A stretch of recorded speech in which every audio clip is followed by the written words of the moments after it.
The Arizona Cardinals 2023 season through projections and simulation. You are Locked On Cardinals, your daily Arizona Cardinals podcast. Part of the Locked On Podcast Network, your team every day.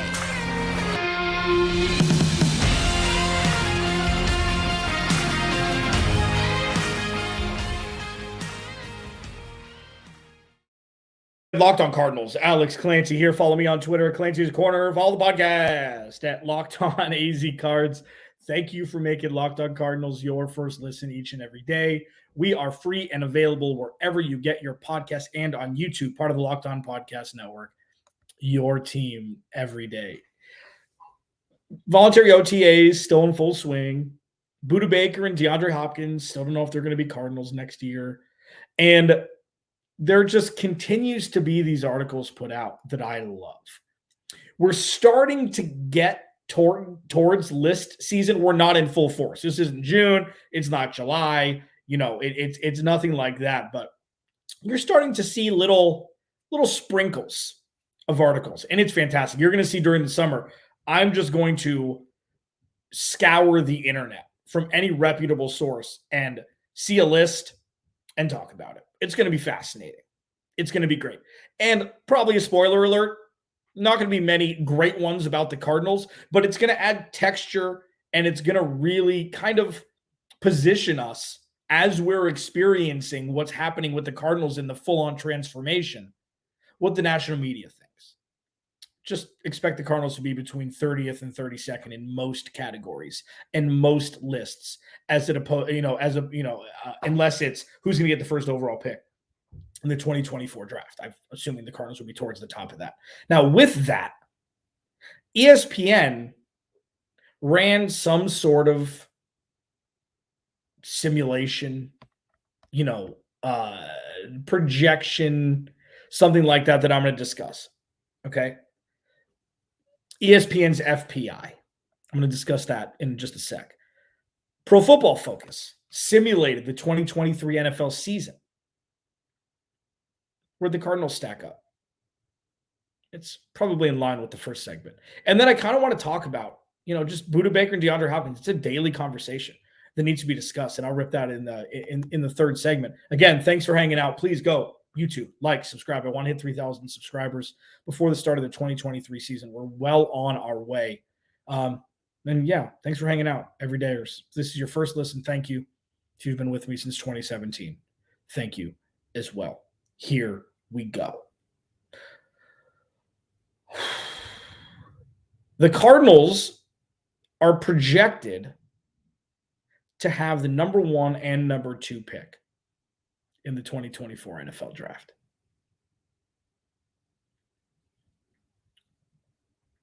The Arizona Cardinals are projected to have the number 1 and number 2 overall pick in the 2024 NFL draft, according to ESPN's FPI. They've got an 18% chance to have the number 1 pick, and Houston has a 13% chance to have the number 1 pick. So,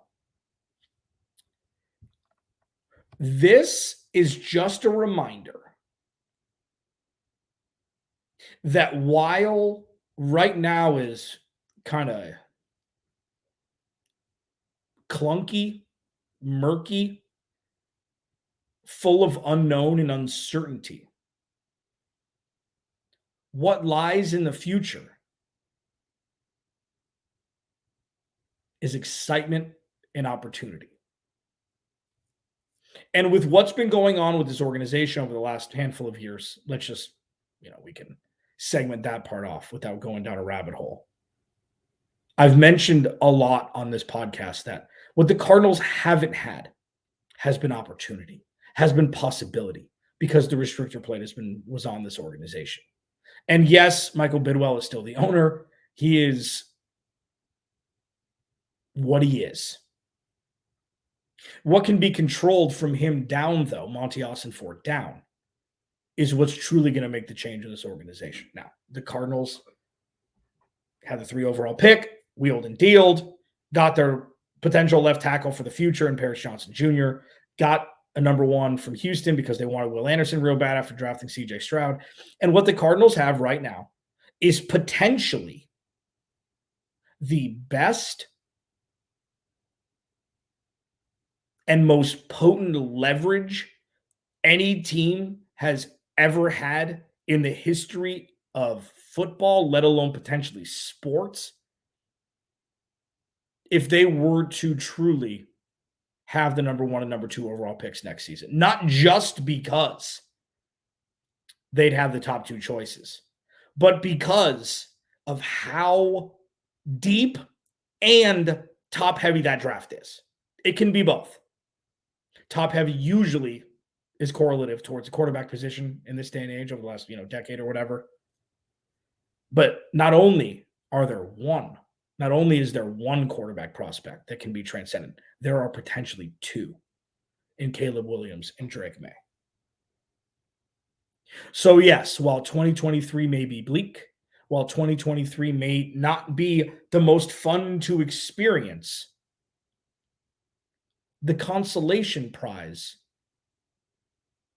is potentially the greatest amount of draft capital ever acquired by one team in one draft in the history of the sport of football. And if that doesn't juice you up a little bit, go watch the Care Bear. Care Bears. I don't know what will make you happy. Go eat some Sour Patch Kids. I don't know what's going to make you happier than that. I don't even know if Sour Patch Kids would even touch a, light to that. If the Cardinals do, in fact, finish with the worst record in the NFL this season, which is, there's a lot of things predicated upon that. Every year, there's a team that wins a handful of games more than people expected them to. That could very well be the Cardinals. And if the Cardinals get 2 top 7 picks next year, it's still a massive thing for the organization. If they don't, say Kyler Murray comes back in week 3 and they win 7 games this year, would you rather have that the number 1 overall pick? Probably not. But also, would you rather be able to see Kyler Murray play football? Because the conversation's going to be happening. I'm not going to have it yet. And the yet is in parentheses. I'm not going to have it. I'm not going to do the Caleb Williams or Kyler Murray thing. I'm not going to do it. It's completely unnecessary at this point. But I'd rather see Kyler Murray play and play well, regardless of the win-loss record, and understand that he is the quarterback for the future, and then be able to position yourself for success instead of him, being out for 10 weeks, them starting 2-8, and the season being lost, maybe winning three or 4 games total. It's I don't know. It's a catch-22. But as we're looking into this, and I'll remind people a lot throughout this entire offseason, that the Cardinals could position themselves in 2024 for the greatest draft capital haul in the history of sports. Yes, even more than the Herschel Walker trade.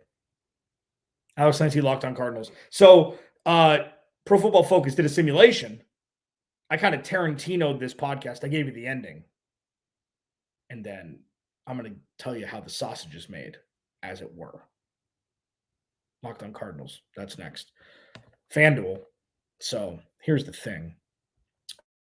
This episode of Locked On Cardinals is brought to you by FanDuel. Make a fast break to FanDuel during the NBA playoffs. Because right now, new customers can get a no-sweat first bet up to $1,000. That's $1,000 back in bonus bets if your first bet doesn't win. And you know what? There's plenty of other sports to go wager on if you want to wait until Game 5 of the NBA playoffs. Same game parlays. It's one game. Take $5, take $7, take $10, and just hammer down 3, 4, 5, 6, 7 different stats, whether they go over or under. If you hit them all, strike huge. But remember, if this is your first time over there at the great FanDuel, new customers get a no sweat first bet up to $1,000. That's $1,000 back in bonus bets if your first bet doesn't win. There's no better place to bet all the playoff action than America's number one sportsbook. Visit FanDuel.com/lockedon and get a no-sweat first bet up to $1,000. That's FanDuel.com/lockedon. FanDuel, official sports betting partner of, you guessed it, the NBA.